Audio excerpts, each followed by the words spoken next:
This is Carita Parks with Bowie TV. The Baltimore Ravens just completed another day of training camp practice as they prepare for their second preseason game in Dallas on Saturday. In my opinion, they had a solid practice today, not a lot of highlight plays, but Coach Harbaugh mentioned that it was a mental practice and he anticipates tomorrow will also be the same way. We saw more of the second and third team offense today because more than likely those are the guys that will be playing this weekend in the preseason, and those are the ones that have something to prove.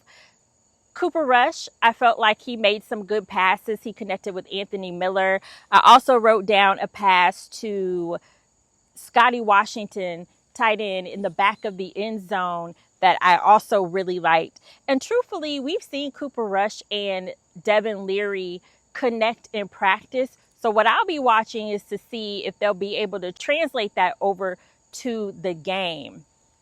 Offensively, first team offense, Lamar Jackson. I would say for the offense today, it's not how you started, it's how you finish. Lamar Jackson, he finished practice with a beautiful deep pass to DeAndre Hopkins. It's been really nice to see their connection continue to grow as training camp progresses. D-Hop talked yesterday and said that it's coming along, and we saw that today. That was probably his deepest pass to DeAndre Hopkins thus far. He also hit his favorite target, Mark Andrews, a few times. He had some nice passes to Zay Flowers, and he also broke out for a run himself. I heard a fan on the sideline say he's a lot faster in person.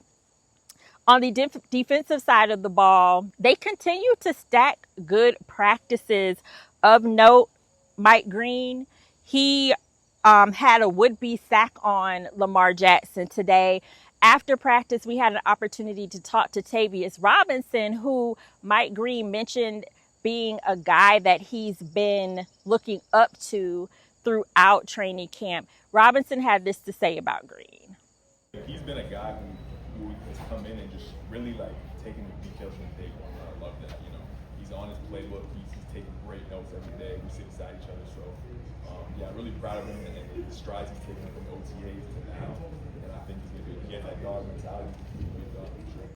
Let's continue with defense. Another highlight play came from the rookie first-round pick, Malachi Starks. He intercepted Lamar Jackson in the end zone. Lamar was looking for Keith Kirkwood. Marlon Humphrey, not too long later, he followed up with a pass breakup on a pass that was intended for Zay Flowers. And cornerback Keandre Jackson, he also got an INT as well today. So the defense, they continue to be aggressive, and you've got to love seeing that. Speaking of aggression, the Ravens are hoping their pass rush is aggressive this season. And David Ojabo, he finds himself fighting for a roster spot. He's dealt with injuries throughout his career. We talked to him after practice. He said he's feeling healthy, feeling more like himself, and like he can play freely. I asked him what are some of the biggest strides he feels like he's been making. What are some of the biggest strides you feel like you've made now that you're able to just focus on playing? Just being free, being out there and going hard, and getting the call and just going 100%. That's what it was like at the pro level. Everybody's good. So, if you're hesitating, if you're thinking about anything other than your true assignment, you're forward. So, man, just being free, man, playing free, having fun. I'll close out mentioning some notable guys who did not practice today. Cornerback Jair Alexander, he was not out there. This is his second day in a row that he's missed. Kyle Hamilton, he continues to sit out. He was on a side field working out. From what I can tell, it doesn't seem like he's dealing with anything major. Coach Harbaugh has said he's not. So we'll continue to keep an eye on him. And then running back Keaton Mitchell, he was out again today as well. This is Carita Parks. That has been your Ravens Rundown. Be sure to follow us at Bowie TV Sports for all your Ravens content at Bowie TV Sports.